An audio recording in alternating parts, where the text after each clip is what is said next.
ঢাকা বিশ্ববিদ্যালয় কেন্দ্রীয় ছাত্র সংসদের ১৫ সদস্যের একটি প্রতিনিধি দল চীনা দূতাবাসের আমন্ত্রণে ৭ দিনের চীন সফরে রয়েছেন। ১৬ মে সন্ধ্যা ৭টার দিকে ডাকসুর ভিপি সাদিক কায়েমের নেতৃত্বে দলটি ঢাকা ত্যাগ করে। হযরত শাহজালাল বিমানবন্দরে সাদিক কায়েমের সঙ্গে সেলফি তুলে মোসাদ্দেক লেখেন, সেফ এক্সিট।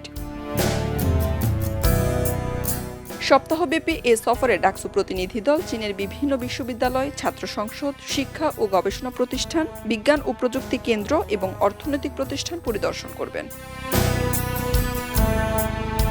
এছাড়া তারা দেশটির ঐতিহ্যবাহী, সাংস্কৃতিক ও রাজনৈতিক গুরুত্বসম্পন্ন বিভিন্ন স্থান ঘুরে দেখবেন।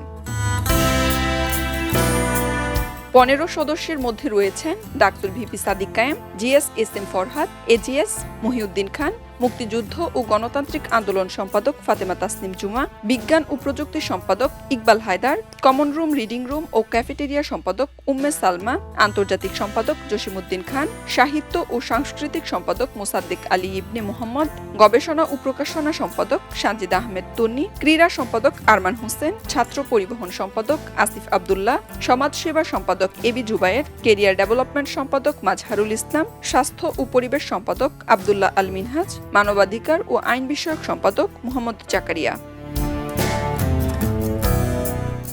খবরের কাগজ, নিখাত, নির্ভীক, নিরপেক্ষ।